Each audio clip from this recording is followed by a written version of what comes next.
Ooh, honey, I know I look good. My name is Sherry, and I am a professional makeup artist here in the upstate of South Carolina. I'm also an esthetician. My first video has been out for about a week or so, and it was a very creative video showing you the type of makeup that I like to do for fun. This video is a little different. This is telling you how I got into makeup artistry. So if that is something that you're interested in and you're interested in learning about who I am, stay tuned.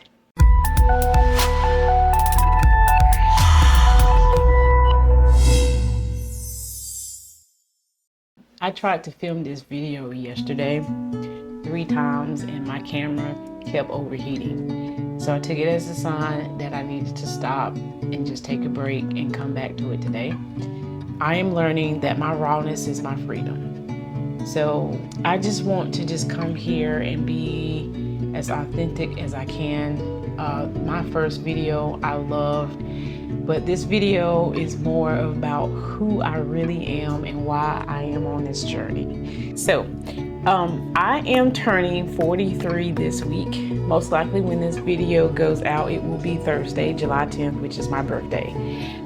Something that I have noticed, I don't necessarily look my age, except for my forehead and underneath my eye. I'm going to address that area right now by color correcting. I do think it's also a little bit of stress and the lack of proper sleep. And so that all helps when it comes to beauty. We're going to color correct. I will tell you that I was not always into beauty. I've always been an aesthetic girly, but it was more on the artsy, creative side when I was younger. I drew, I painted, I loved poetry, I love reading, and because of that, I often wrote short stories. And I never really cared about makeup. I remember being a kid and watching my mom put on her eyeshadow and eyeliner and lipstick every single day. And she really cared about how she looked. And there were things that she instilled in me about my appearance that wasn't the most positive. Mainly with my hair. And speaking of my hair is freshly washed and it is air drying right now. But appearances were very important to my mother, and I felt very pressured, but I also didn't care at the same time. When I was in high school, I kind of developed my own style, especially with clothing. We grew up poor. My parents were divorced and we lived in the projects. And I went to a school here that probably still is predominantly black. It's probably about 75-80% black. And I was the weird black kid. There was a few of us, very few. And so I often got picked on for my appearance. And it bothered me at first, and then actually I started leaning in more to that. And this really wasn't just high school, it was all the way back from elementary school, middle school, which most of us know middle school is the absolute worst. But I think by high school, I really pretty much accepted that I was different from all of my peers, not only in my appearance, but the way that I thought, how I chose to express myself. Fashion was my thing. I would put together outfits that back then were just completely outrageous. And now it's considered editorial, which I think back then it was considered editorial, but who at like, I don't know, 14 to 18 years old was really thinking about stuff like that? At least not back then. So that was what I focused more on. I didn't care about makeup. I think I might have wore lip gloss or something. Matter of fact, my mother begged me to wear a little lipstick for my senior pictures, and I really didn't want to. And actually, by the time I got to my senior pictures, the lipstick had kind of rubbed off, so you only see a little bit of stain in the picture. But that was as much as makeup that I actually wore. And it wasn't until I was 28 years old that my life completely changed and I got into wearing makeup. As you can see, I really don't have any eyebrows.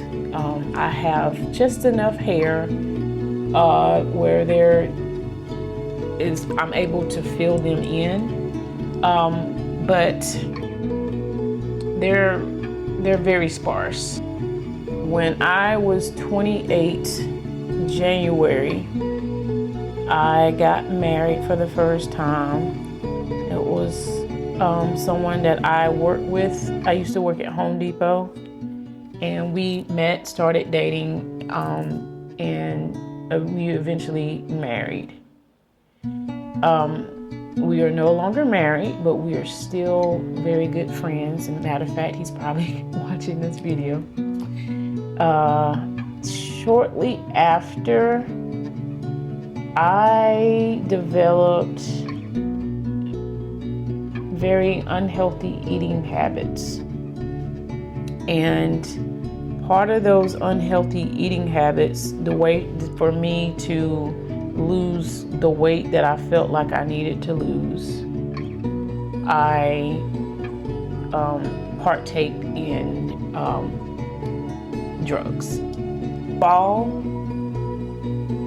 of 2010, I had lost about 40, maybe 45 pounds.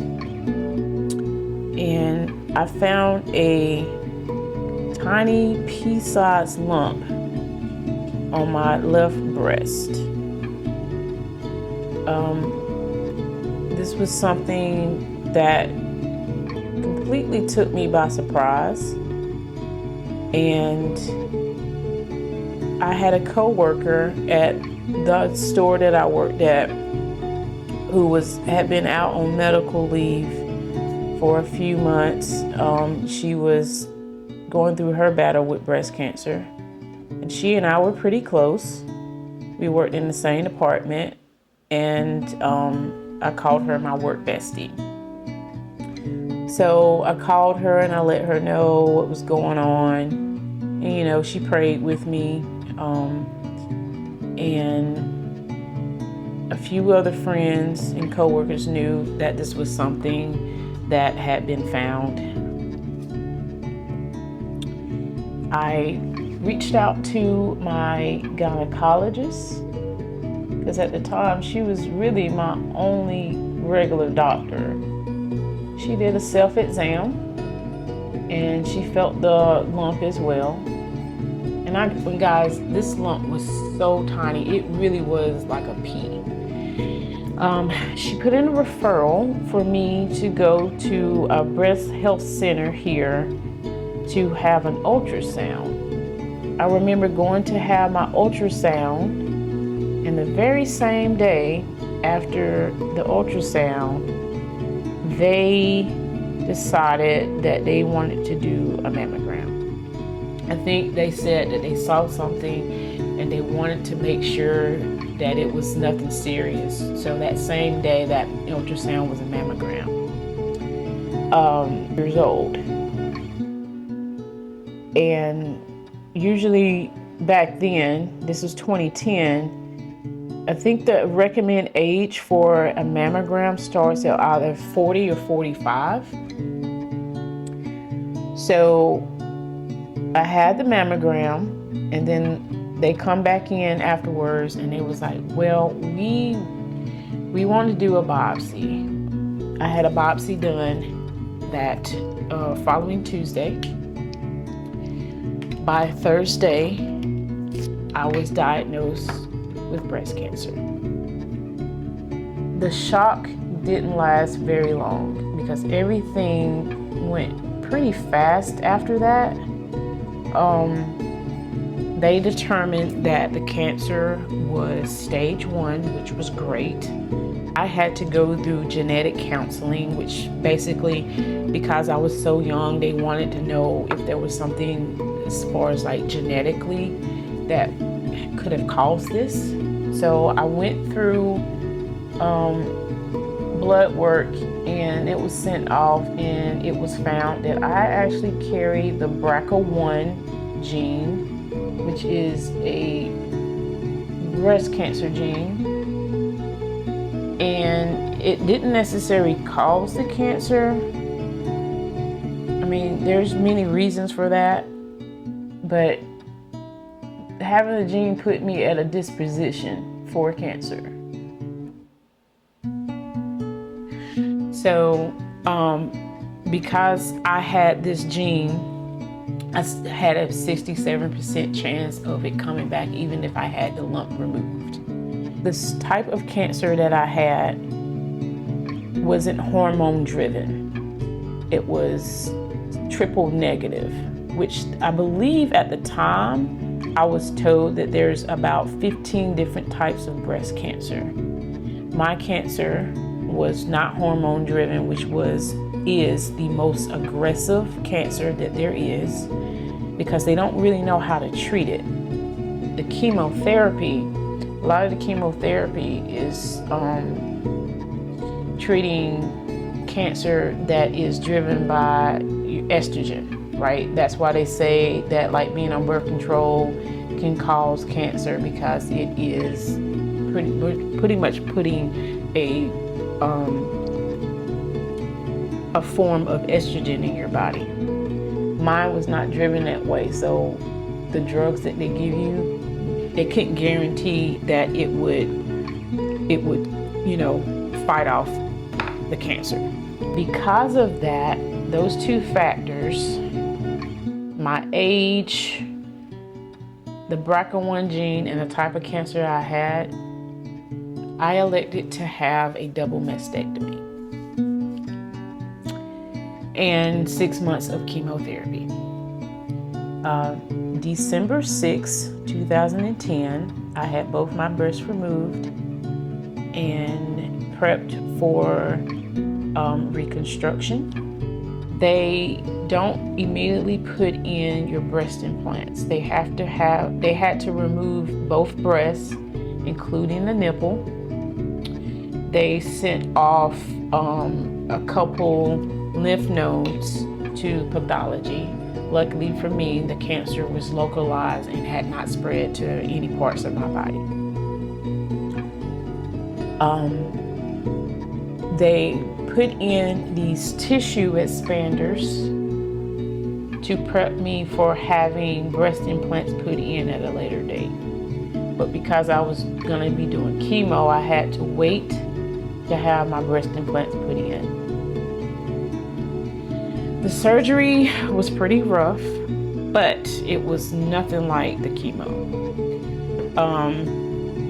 I started chemo in January of 2011, and that's how I lost my brows.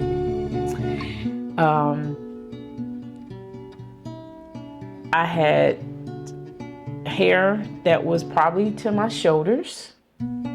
And before I started chemo, I went ahead and had it cut off down to like a fade. I wanted to be in control of my hair loss. And so I went ahead and had that done, and my hair had just started to grow back when it started to fall out.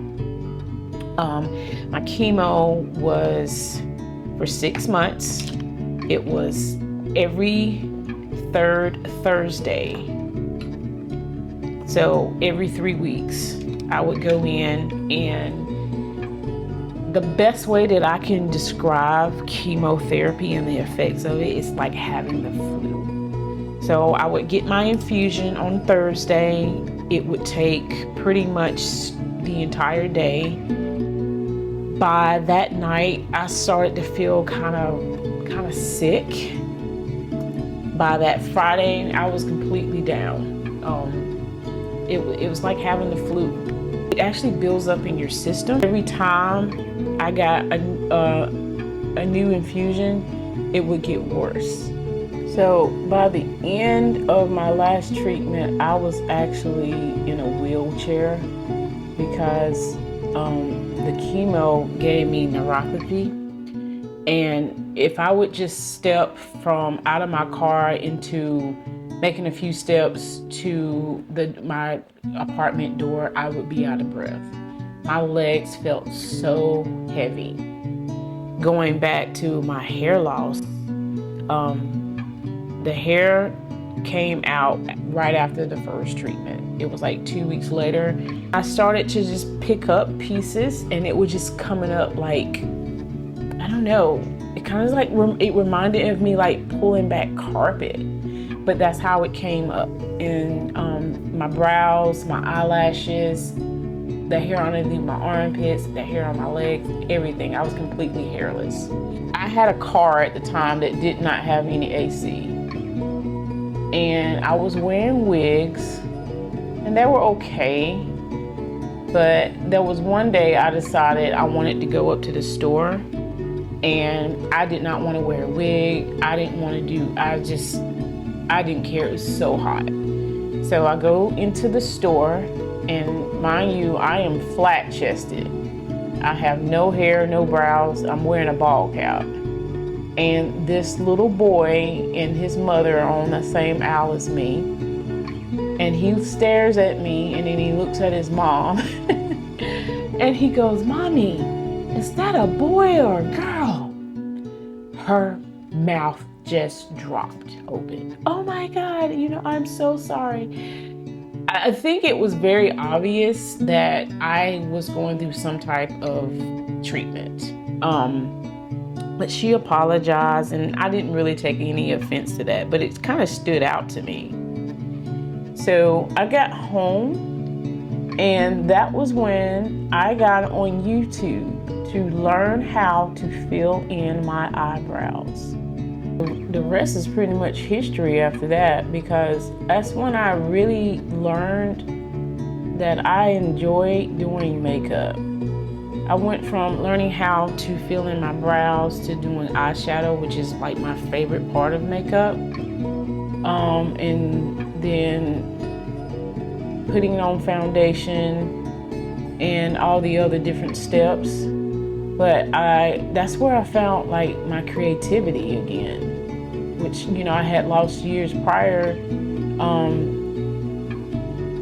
due to just life.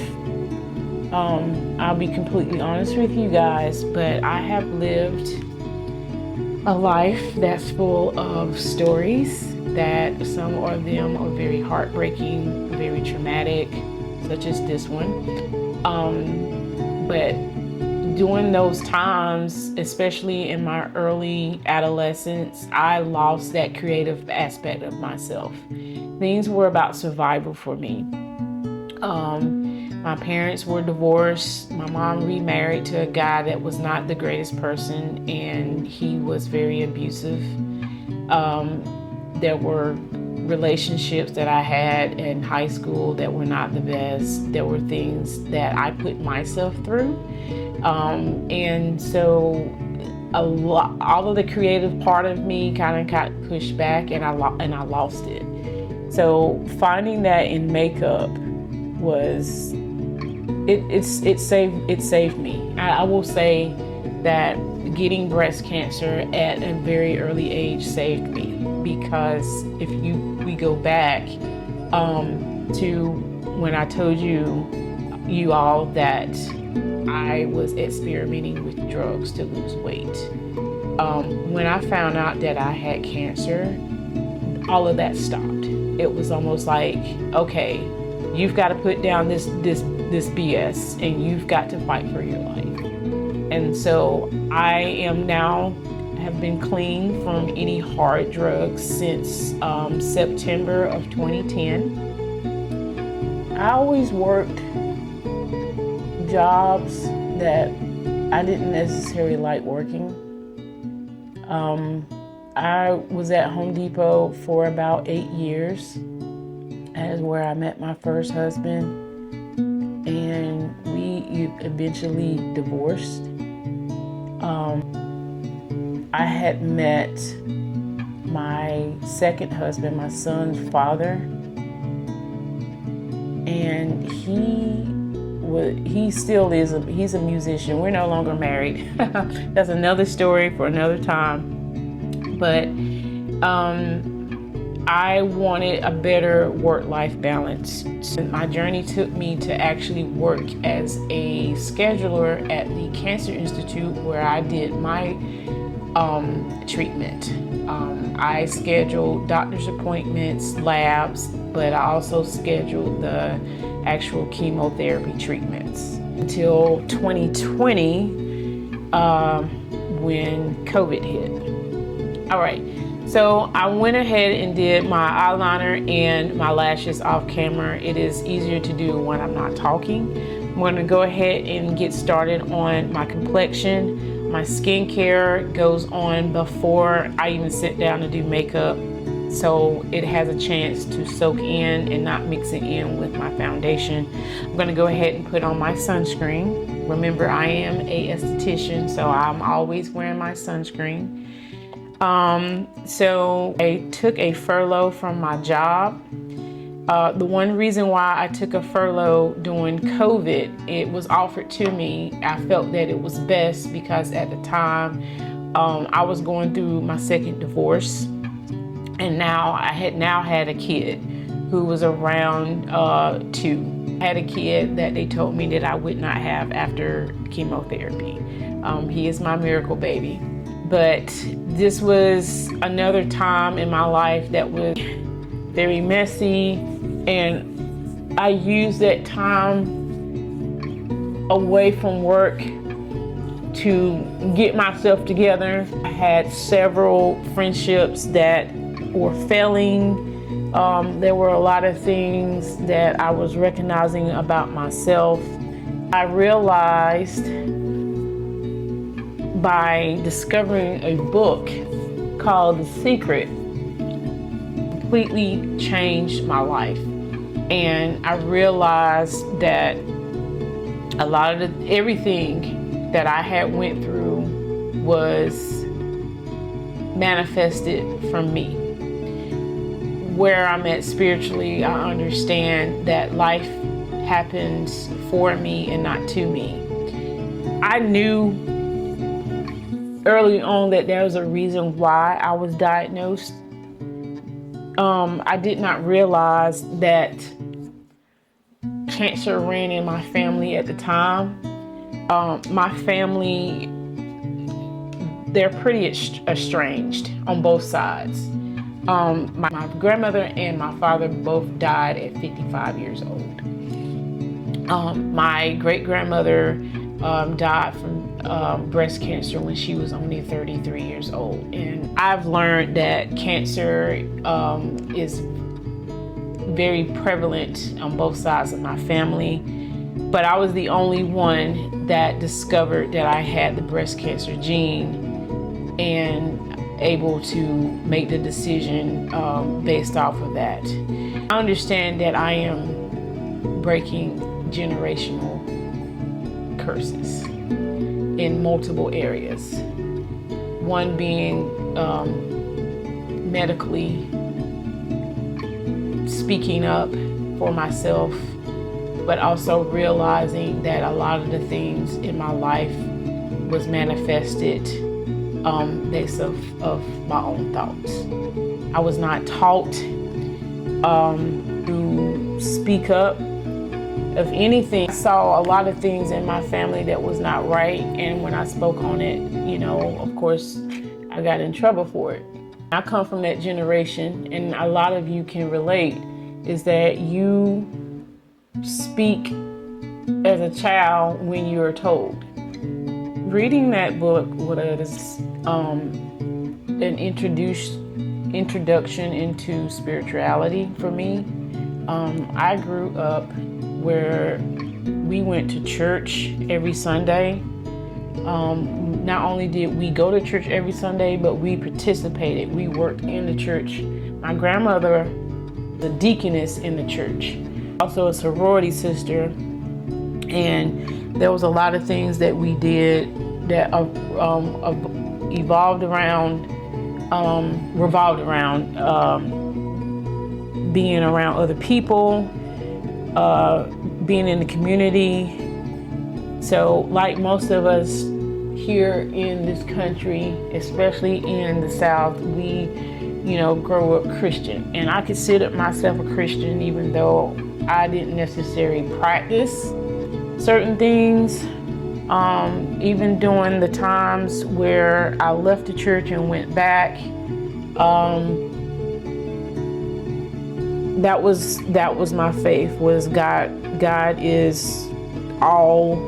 God is outside of me. God controls everything. And then when I read this book, it opened me up to other possibilities. And I got more into esoteric studies, astrology, tarot, numerology. And that's the path that I am currently on right now.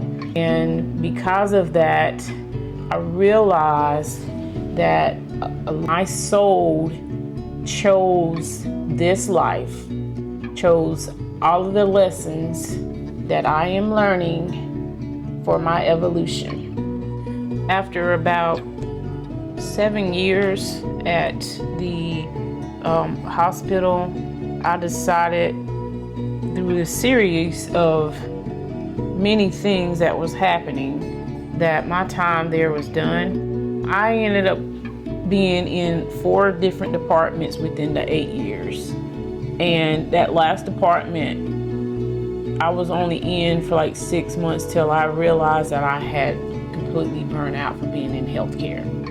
I had a meeting with my supervisor right after I turned 40. And it was just a check-in, and we had a relationship where I could be very open with her. And she asked me how I was doing, and I let her know that I was burnt out, and I was not, I didn't think that I would be burnt out in a position within 6 months. And so she was like, well, what do you want to do?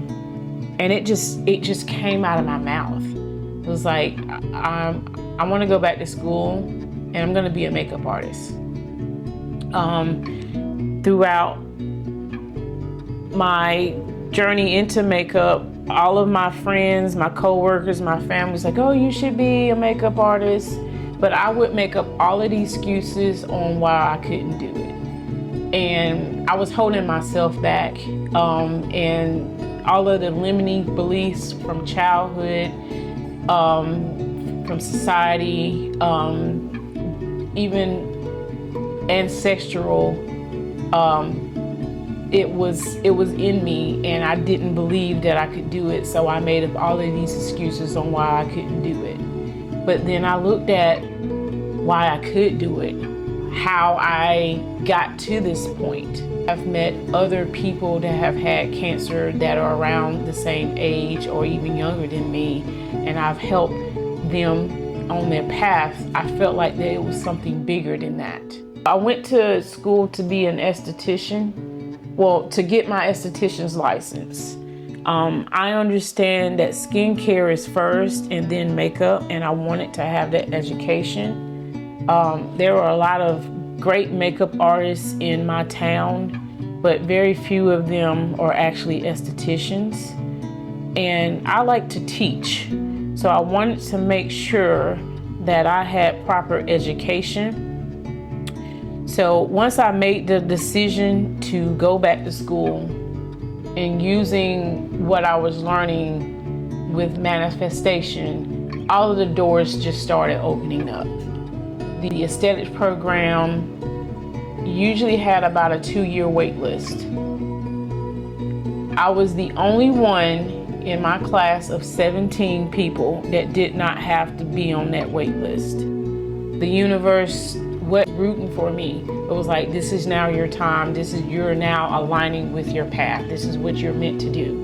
And my tuition was paid for, so I was able to quit my job and attend this program for 6 months and not work.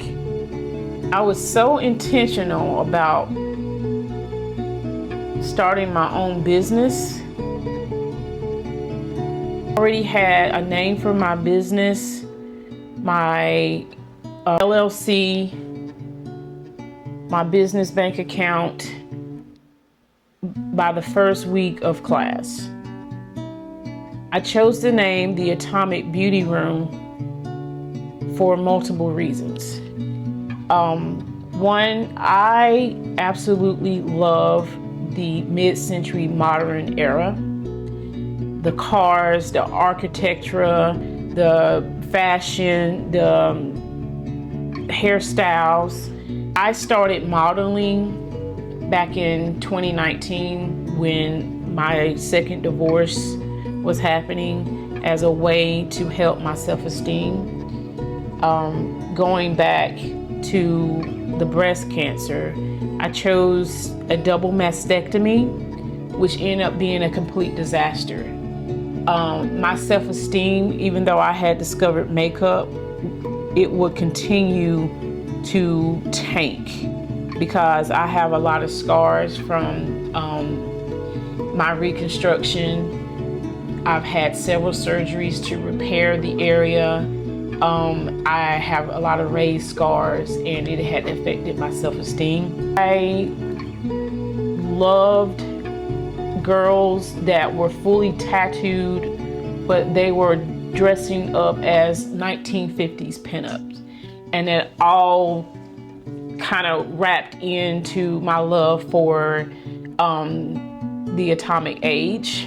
Also brought in the elements of spirituality or esoteric subjects. Watch and read a lot of astrological books. I am currently studying under Adam Ellenbaus here on YouTube. His channel is Nightlight Astrology. Also like fun subjects like space, or like aliens and all the different conspiracy type theories. The Beauty Room is a space not only where you can come and get a facial, get your makeup done, but this is a safe space for all. I have met so many different people who have felt like me, where they don't feel good about themselves, or they are finding themselves after traumatic medical, divorce, losing a child, empty nesters, all different walks of life. I take the wisdom that I have learned through my own journey and I just share it. I understand that I have not went through all of the stuff that I have went through in vain. It's my way of servicing the community. It's my way of teaching others as I continue to learn to speak up, to love myself, to not hold myself back anymore. So the reason why I decided that it was time for me to get on YouTube is because that's where I originally started. Back in 2010, 2011, I would watch other girls do their makeup and have those dreams for myself to be on camera and teaching and showing others how to do makeup. For the last few years, since opening up my business with multiple challenges, as a new makeup artist, a new business owner. I work part-time at a local Sephora, and I've been there for a little over a year now. And the more and more I get to know people, the more and more I go down my path, I realized that it was time for me to broaden my horizon with talking to people. It has helped tremendously being out in the public. It will serve an even bigger purpose that I know that I may not even see yet, because I understand that there are so many moving parts that the universe sees that I don't necessarily see. Just like having cancer at a very early age. 15 years ago, I did not know that I would be sitting here now telling this story. Everything that I have went through and continue to go through serves a bigger purpose. And I trust the universe. I trust in myself. My hair is now dried and I have picked it out. And this is the finished look.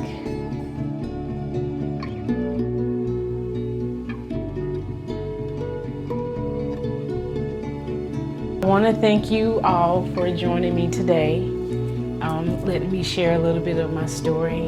Like I said before, my rawness is my freedom. I spent so much of my life trying to polish edges to be put together to make sense to everyone else. But the truth is, the messiness, the vulnerability, the unfiltered feelings, that's where my soul breathes. The more I embrace my rawness, the lighter I feel, the more my own truth, the freer I become. So here's to showing up imperfect, honest, and fully alive. And I hope that this resonates with some of you, and I hope that you will continue to tune in and watch me along this journey. I appreciate you, and I'll see you in the next one.